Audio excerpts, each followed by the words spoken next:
Selamat pagi Bapak Ibu dimanapun semua berada. Pagi hari ini kita akan mulai ibadah online lagi. Mari kita bersyukur kepada Tuhan. Bapak yang baik, Bapak yang kami kenal dan kami sembah di dalam nama Yesus Kristus. Kami mengucap syukur ya Bapak untuk perlindungan-Mu atas kehidupan kami. Di bulan-bulan di masa pandemi COVID-19 ini Tuhan, Kau menjaga kami, Kau memberikan kami kekuatan dan kesehatan ilahi, sehingga kami boleh terus ada di dalam perlindungan Tuhan. Kami bersyukur buat kehidupan yang Kau anugerahkan kepada kami, untuk kekuatan dan kesehatan, untuk berkat-berkat jasmani dan rohani yang sudah Tuhan limpahkan di dalam kehidupan kami. Sungguh kami bersyukur ya Bapa, sebab Engkaulah Tuhan penolong kami. Pada pagi hari ini kami datang untuk menyembah Engkau, memuji-muji nama-Mu, untuk menaikkan ucapan syukur kami oleh karena kebaikan-kebaikan Tuhan. Pagi hari ini Bapa, kami tidak datang dengan tangan hampa, tapi kami datang dengan ucapan syukur kami, puji-pujian dan penyembahan kami hanya bagi-Mu.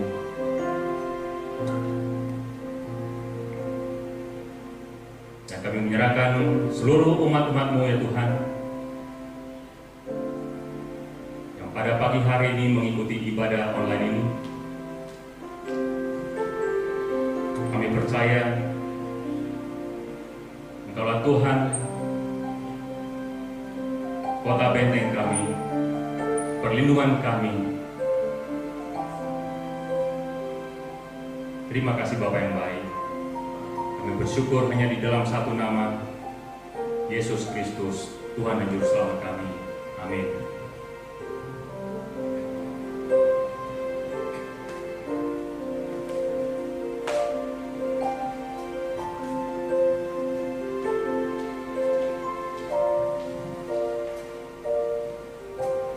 Tiada pernah ku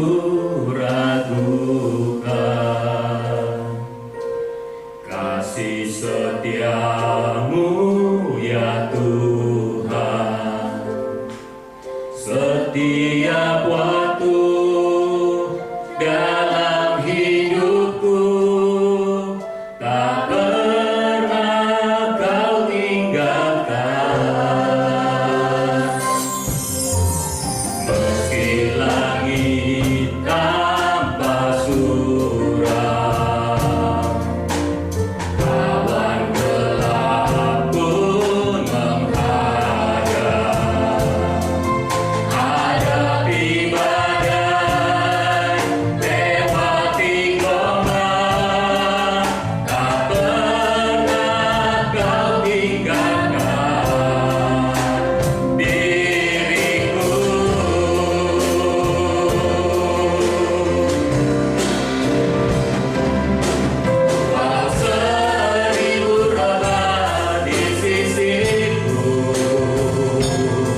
bersorak-sorak bagi Tuhan kita.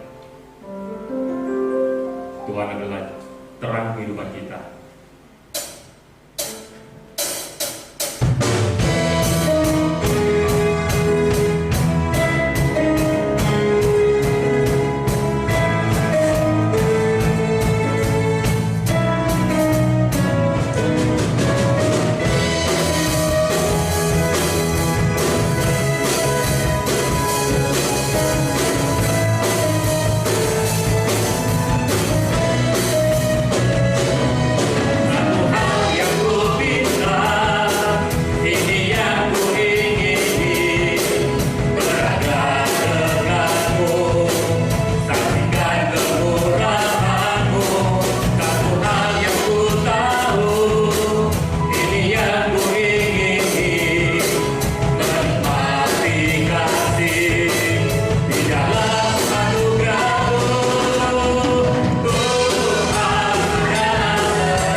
Karya terbesar di dalam kehidupan kami, di dalam sejarah umat manusia adalah ketika Tuhan Yesus disalibkan. Itulah karya terbesar sepanjang kehidupan manusia.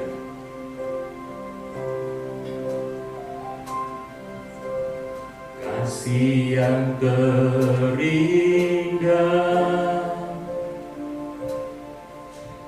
hati yang mulia,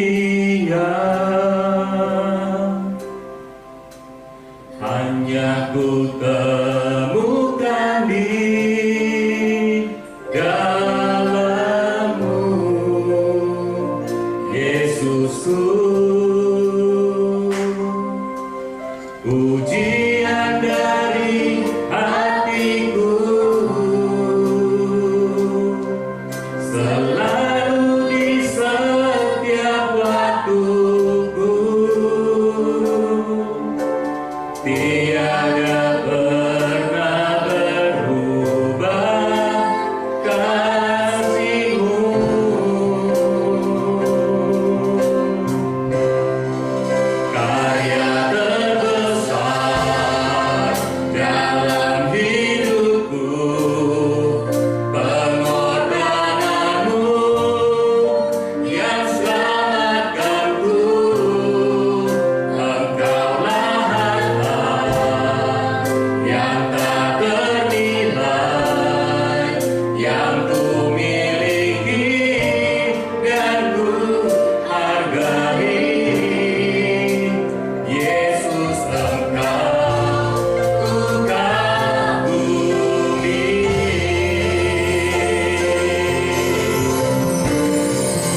firman-Mu.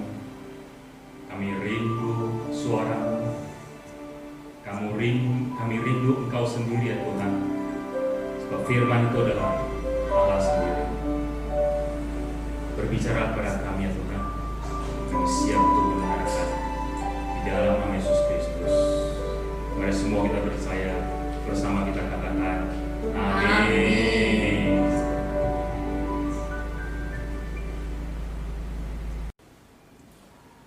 Haleluya.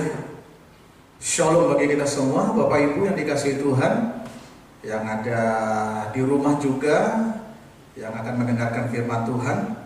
Sebelum firman Tuhan kita dengar, kita berdoa.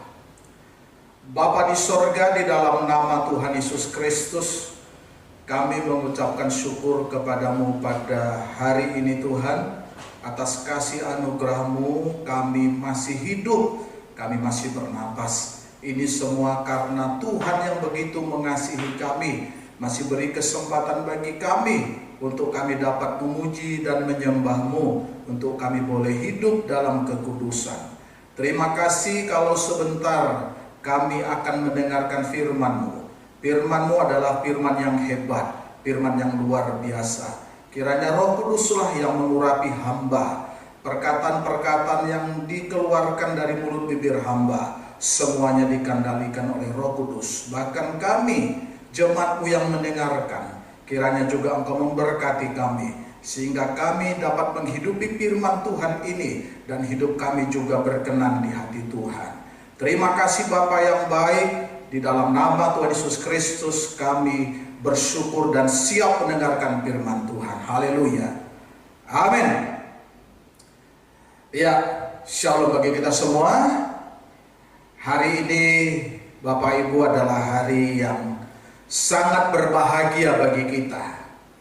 Kenapa saya katakan bahagia? Karena Tuhan masih melindungi kita. Kita masih hidup sampai hari ini. Sangat berbahagia kita. Tuhan begitu baik bagi kita, menolong dan menuntun kehidupan kita hari lepas hari. Nah, hari ini kita mau dengarkan firman Tuhan.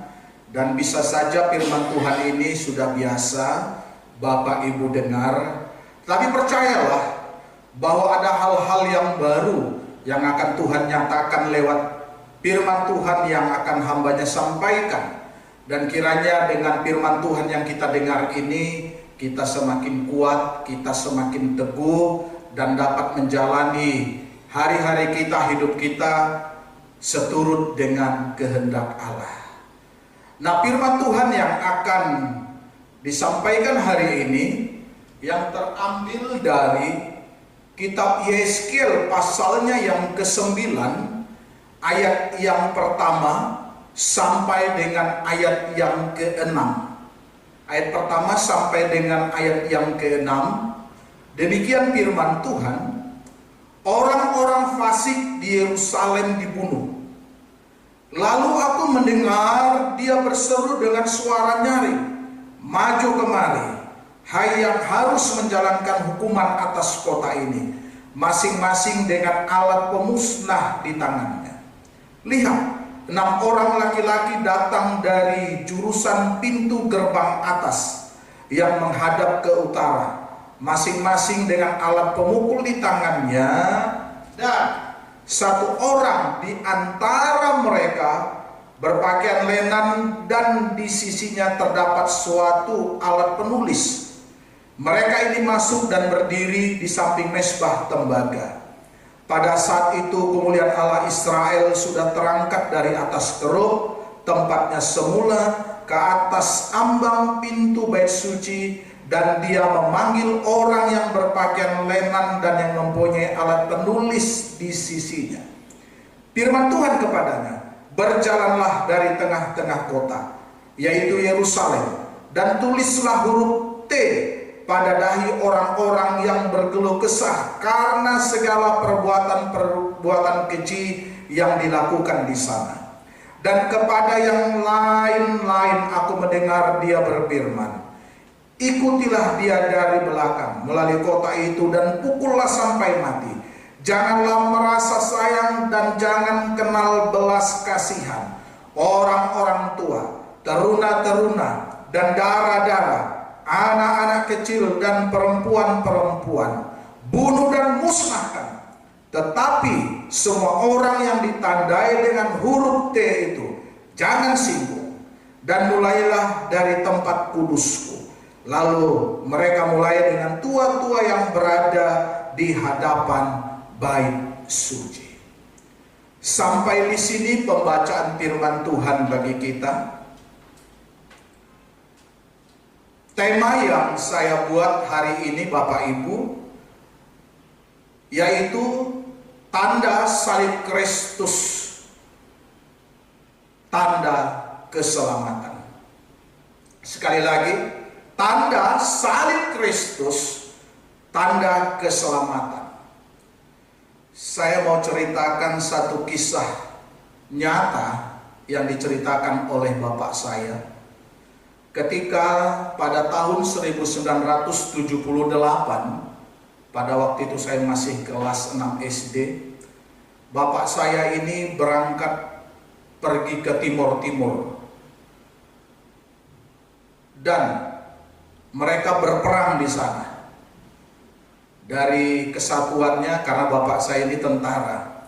Nah, dia menceritakan begini, Bapak Ibu. Satu kali katanya ada temannya yang pada waktu itu posisi mereka sangat terdesak, terkepung, dan akhirnya mereka ditangkap hidup-hidup dan banyak yang dibunuh. Tetapi teman bapak saya ini tidak dibunuh, ya, tidak dibunuh, malah saudaraku dikasih makan. Setelah itu dilepas, disuruh pulang, ya. Kenapa bisa terjadi seperti itu? Ternyata saudaraku bahwa teman bapak saya ini ketika berperang di Timur-Timur, dia punya satu kalung, ya. Kalung itu kalung salib dari perunggu, ya. Kalung salib dari perunggu. Ternyata saudaraku, orang yang di sana sebagai lawan mereka malah tidak membunuh dan menyuruh pulang teman bapak saya ini. Kira-kira ada apa gerangan? Kenapa dia selamat? Yang lainnya banyak yang gugur dalam pertempuran.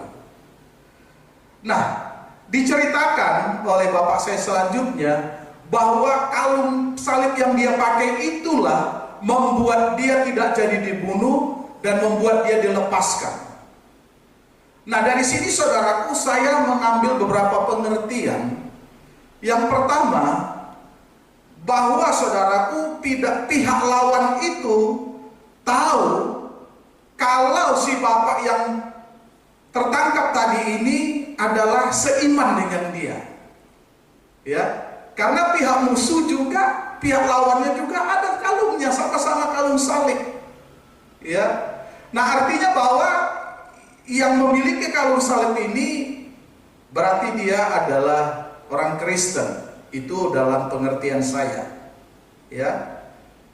Yang berikutnya, bukankah salib itu adalah lambang kasih?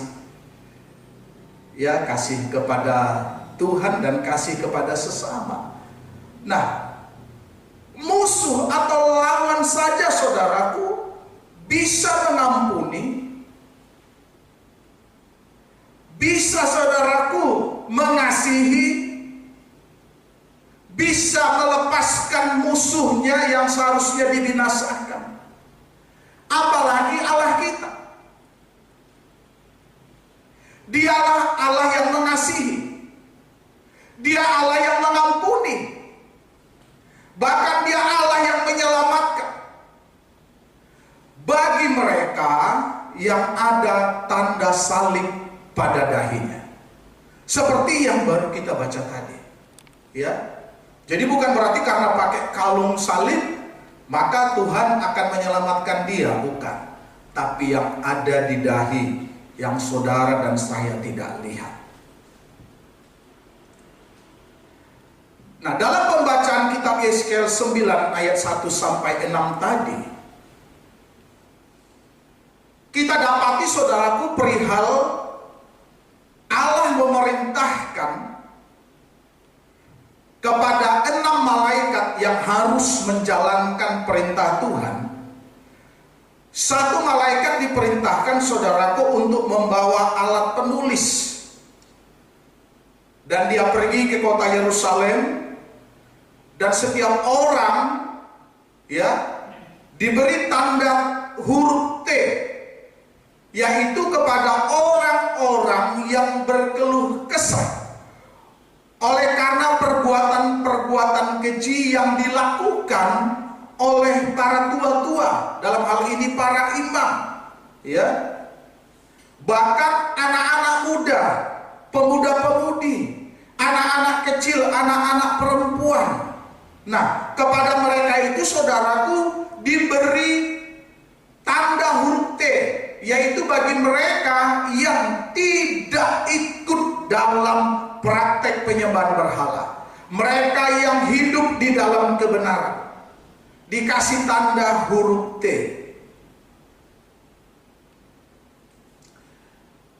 Artinya saudaraku bahwa orang-orang yang diberi tanda huruf T ini adalah orang-orang yang takut Tuhan, orang-orang yang hidup di dalam kebenaran, ditaruh di dahi.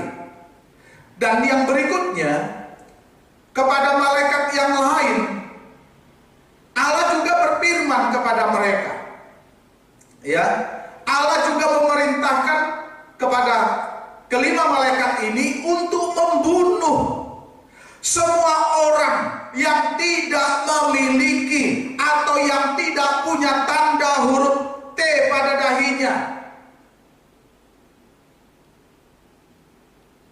Dibunuh. Siapa yang dibunuh ini? Itu tua-tua atau para imam, teruna-teruna atau anak muda, pemuda-pemudi, anak-anak kecil, perempuan-perempuan, semuanya itu dibunuh. Dan ayat yang baru kita baca tadi, bahwa pemusnahan itu saudaraku dimulai pada bait suci, pada orang-orang yang ada di tempat kudusnya Tuhan. Yang menjadi pertanyaan, kenapa dimulai pada orang-orang yang ada di bait suci? Dan siapa yang ada di bait suci? Ada apa dengan mereka? Saudara, semisalnya lah saudara punya rumah yang bagus, lantas rumah saudara beri dipakai untuk mungkin saudaramu sendiri atau orang lain, ditempati sebagai tempat tinggal. Ternyata rumah yang saudara kasih dipakai, ditempati mereka, ternyata rumah itu dipergunakan atau dipakai untuk tempat prostitusi, atau juga di tempat sarang narkoba, atau mungkin tempat-tempat praktek okultisme. Saya mau tanya saudara yang memberikan rumah tadi untuk dipakai, saudara marah enggak? Gimana Bapak Ibu? Marah enggak? Pasti marah. Inilah yang dilakukan oleh para imam atau oleh tua-tuanya Israel, dan seluruh orang Israel melakukan hal yang tidak disukai Tuhan, yaitu praktek-praktek penyembahan berhala. Bahkan rumah Allah itu mereka najiskan. Alkitab banyak mencatat berkali-kali orang Israel jatuh ke dalam dosa penyembahan berhala. Dosa yang sangat menjijikkan bagi Tuhan. Ini yang dilakukan oleh orang Israel.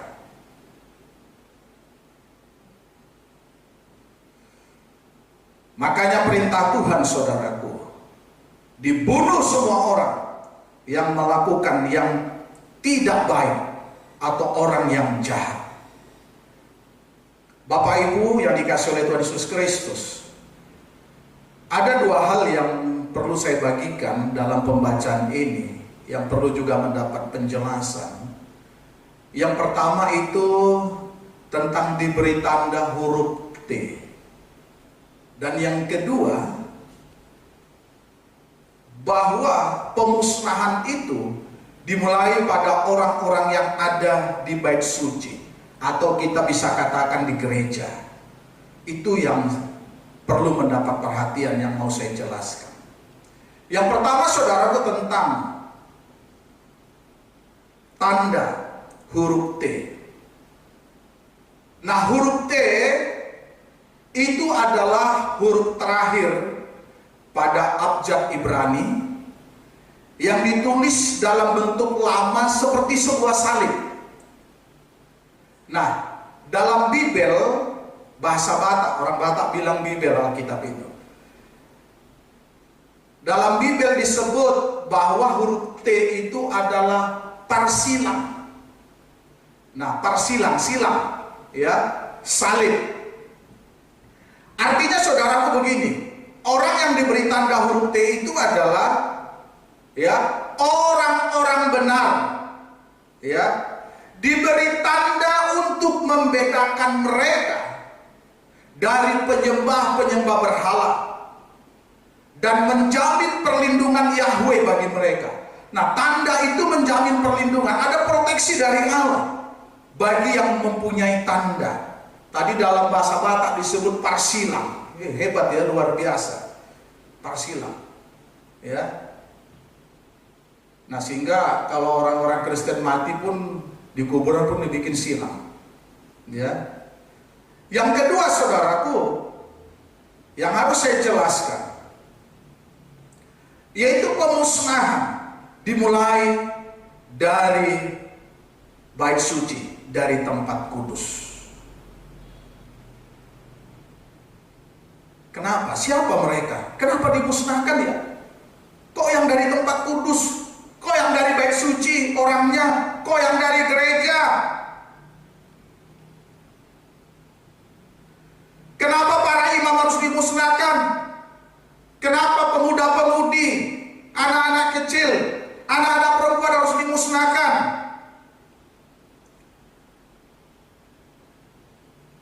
Saya baca dalam Bibel juga, saudaraku, dalam bahasa Batak, pemusnahan itu dimulai dari Sintua.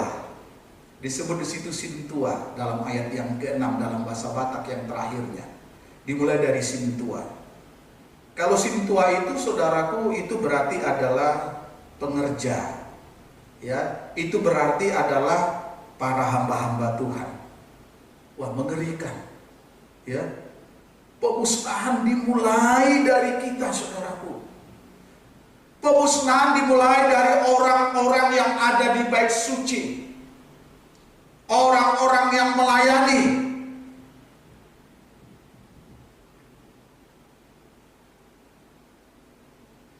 Ngeri sekali. Kenapa dimulai dari kita? Kenapa dimulai dari hamba-hamba Tuhan?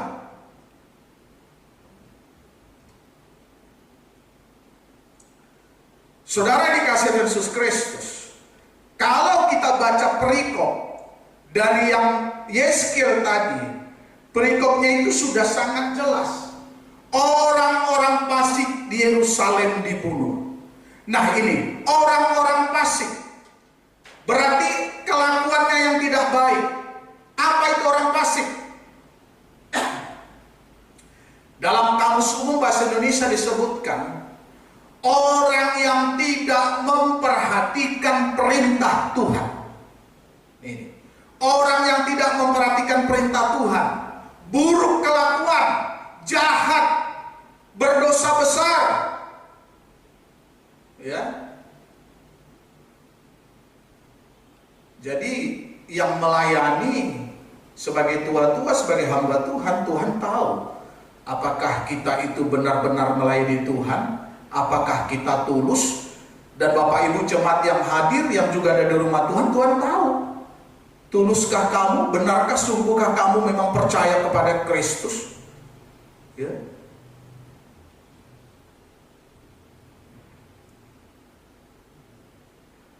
Ketahuilah bahwa kejahatan adalah buah dari hati yang tidak beres. Ya, kejahatan itu adalah buah dari hati yang tidak beres. Karena pusat dari kejahatan adalah dalam hati manusia. Ya, pusat kejahatan adalah dalam hati manusia. Saya baca dalam Matius 7 apa dikatakan? Matius 7 ayat 21 sampai 23. Tapi saya baca dulu dari ayatnya yang ke-19 supaya dapat ya. Dan setiap pohon yang tidak menghasilkan buah yang baik pasti ditebang dan dibuang ke dalam api. Jadi dari buahnya lah kamu akan mengenal mereka. Bukan setiap orang yang berseru kepadaku, Tuhan, Tuhan, akan masuk dalam kerajaan surga, melainkan dia yang melakukan kehendak Bapa-Ku yang di surga. Pada hari terakhir, banyak orang akan berseru kepadaku, Tuhan, Tuhan, bukankah kami berbuat demi nama-Mu dan mengusir setan demi nama-Mu dan mengadakan banyak mujizat demi nama-Mu juga? Pada waktu itulah aku akan berterus terang kepada mereka dan berkata, aku tidak pernah mengenal kamu. Enyahlah daripadaku, kamu sekalian pembuat kejahatan. Ini, ya, Tuhan tahu. Kok dimulai dari tempat kudus, dimulai dari hamba-hamba Tuhan dan seluruh kita jemaat Tuhan yang mengaku percaya kepada Kristus. Kenapa? Tadi dikatakan orang-orang fasik dibunuh. Dalam kitab Mazmur, saudaraku, orang fasik itu berulang-ulang disebut, khususnya masalah kemujuran mereka. Tetapi Alkitab, saudaraku, dengan mantap dan tegas menyatakan bahwa hukuman pasti akan jatuh kepada semua orang fasik. Ya, Mazmur 1 ayat 6 bilang begini, sebab Tuhan mengenal jalan orang benar, tetapi jalan orang fasik menuju kebinasaan. Nah ini, firman Tuhan juga bilang, saudaraku, bahwa penghakiman itu dimulai dari kita. Kalau penghakiman itu dimulai dari kita, betapa harus kudus kita hidup. Betapa harus kudus.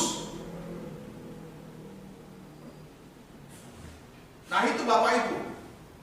Ya, jadi kita harus hidup kudus, berkenan di hati Tuhan. Maka tadi dikatakan penghakiman itu dimulai dari tempat kudusnya Allah. Hamba-hamba Tuhan jangan main-main lagi dalam melayani Tuhan. Sebagai jemaat juga jangan bermain-main melayani Tuhan. Bersungguh-sungguhlah melayani Tuhan. Hiduplah dalam kekudusan, ya. Lakukan yang baik bagi Tuhan. Ingat, saya teringat dengan kitab Wahyu 14 ayat 13 berkata, berbahagialah orang-orang yang mati dalam Tuhan sejak sekarang ini, demikian kata Roh, karena segala perbuatan mereka akan menyertai mereka. Jadi Tuhan ingin supaya kita, perbuatan kita ini adalah perbuatan yang benar. Ya. Kita ini melakukan yang terbaik bagi Tuhan, bagi sesama kita. Nah, jadi tanda salib itu adalah tanda yang diberikan Tuhan dan malaikatnya diperintahkan menaruhkan kepada dahi seseorang tanda tersebut. Nah, bila ada tanda itu, maka dia tidak dimusnahkan. Kita nggak bisa hari ini berkata dan kita berdoa, Bapak, berikanlah aku tanda salib itu. Tidak. Ya. Tapi malaikat akan menaruhkan itu pada dahimu ketika engkau hidup dalam kebenaran. Ya. Ketika engkau melakukan kehendak Allah, ketika engkau mengasihi Tuhan, ketika engkau mengasihi sesamamu, tanda salib akan Tuhan berikan. Karena ada perbedaan antara orang yang beribadah dengan yang tidak beribadah, antara orang yang takut Tuhan dengan yang tidak takut Tuhan, antara orang benar dengan orang fasik. Ada perbedaan. Bagaimana Bapak Ibu? Mau punya tanda salib? Amin. Lakukan yang terbaik bagi Allah. Lakukan yang terbaik bagi Allah. Mengasihi Tuhan dan juga mengasihi sesamamu. Apakah kau sudah mengasihi Tuhan? Buktinya apa? Kalau kau mengasihi sesamamu, kau mengasihi Tuhan. Tapi kalau kau masih membenci sesamamu, engkau masih menyimpan akar pahit, engkau tidak akan pernah mendapatkan tanda salib pada dahi. Iya. Sesuai tema tadi, tanda salib Kristus, tanda keselamatan. Ya, Kristus jalan satu-satunya. Kristus jalan kebenaran dan hidup. Tidak ada seorang pun yang sampai kepada Bapa kalau tidak melalui Kristus. Tanda salib itu harus ada di dahi. Ya, ada di dahi. Kalau kamu punya tanda itu, hiduplah dalam kebenaran. Hiduplah dalam kebenaran. Lakukan yang terbaik bagi Allah. Kalau kau sebagai hamba Tuhan, jangan lagi bermain-main dalam melayani. Semangat dan tetap rohmu menyala-nyala. Kalau kau sebagai jemaat semangat, tetap semangat dan semangat. Terus takut akan Tuhan. Ya, jangan takut kepada corona, tapi takutlah kepada Tuhan yang akan menyelamatkan baik jiwa kita, baik roh kita, dan tubuh kita ini. Tanda itu ada, yaitu tanda salib. Dimulai dari siapa? Dari hamba-hamba Tuhan. Dan seterusnya bagi keluarga kita, bagi jemaat semuanya, Tuhan akan kasih tanda. Tapi firman Allah mencatat pula, yang tidak memiliki tanda akan dimusnahkan. Saya yakin dan percaya, firman Tuhan yang singkat ini menguatkan, meneguhkan iman kita sekaliannya. Pasti kita dikasih tanda oleh Tuhan. Amin. Kita pasti akan diselamatkan oleh Tuhan. Karena Tuhan kan mencatat dalam 2 Petrus, ya, dikatakan di situ bahwa Tuhan tidak mengingini kematian orang yang berdosa, tetapi supaya semua orang diselamatkan. Bukan dia lalai, dia sabar terhadap kamu, terhadap kita. Nah, anggaplah kesabaran Tuhan itu sebagai kesempatan bagi kita untuk beroleh selamat. Sebagai kesempatan bagi kita supaya bisa memiliki tanda salib Kristus itu. Haleluya. Saya yakin percaya, saudara pasti diberkati Tuhan, saudara diselamatkan oleh Tuhan. Kita berdoa. Bapa, terima kasih, kami sudah mendengarkan firman-Mu. Bagaimana tanda salib yang diberikan kepada orang-orang yang berkeluh kesah, kepada orang-orang yang hidup dalam kebenaran, orang-orang yang takut Tuhan, berkeluh kesah karena banyaknya kejahatan-kejahatan. Mereka Engkau beri tanda huruf T, tahu, itulah salib, salib Kristus. Dan mereka yang memiliki tanda itu tidak dimusnahkan, tetapi diselamatkan. Kiranya ya Tuhan, tanda itu Engkau berikan kepada kami. Berikanlah itu. Dengan kami hidup dalam kebenaran, dengan kami hidup dalam kekudusan, maka otomatis Allah kami akan memberi tanda bahwa kami adalah milik-Mu dan Engkau adalah milik kami.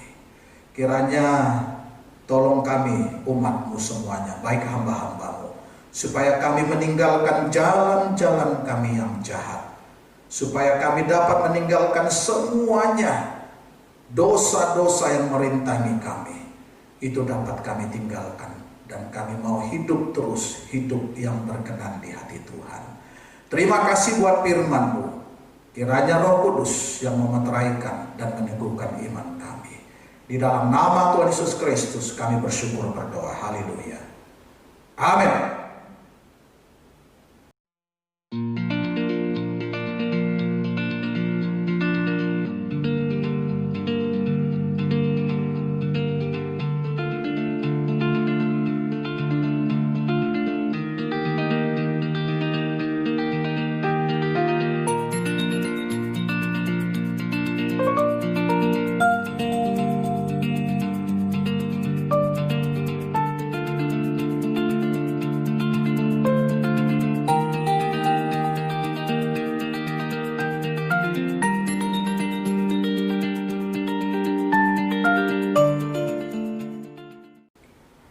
Baik Bapak Ibu, kita semuanya bangkit berdiri, kita akan akhiri ibadah kita.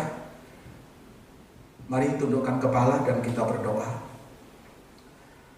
Bapa di sorga, di dalam nama Tuhan Yesus Kristus, kami sudah memuji Engkau, kami sudah menyembah Engkau Tuhan.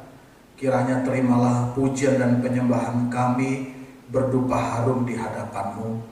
Terlebih juga kami sudah mendengarkan firman-Mu. Firman inilah yang membuat kami hidup sampai hari ini. Firman ini juga yang menegur kami, mengingatkan kami. Dan juga firman-Mu menasehati kami. Bapa, kiranya tambahkanlah iman kami semuanya, supaya kami hidup dalam kekudusan, hidup dalam kebenaran, dan tetap mengasihi Tuhan dan mengasihi sesama kami. Diberkati jemaat-Mu yang hadir pada hari ini, baik juga mereka yang mendengarkan firman-Mu secara live streaming di rumah mereka masing-masing. Engkau juga memberkati semuanya. Kiranya kami semuanya sama-sama bertumbuh di dalam iman, sama-sama bertumbuh di dalam pengenalan akan Tuhan. Dan hamba berdoa buat Ibu Novi sebagai gembala sidang di tempat ini. Kiranya Tuhan mengurapi dia, pakai dia Tuhan dengan luar biasa. Berkati kesehatannya, berkati anak-anaknya, dan berkati pelayanan di tempat ini. Berkati semua para hamba-hamba-Mu dan jemaat-Mu di tempat ini.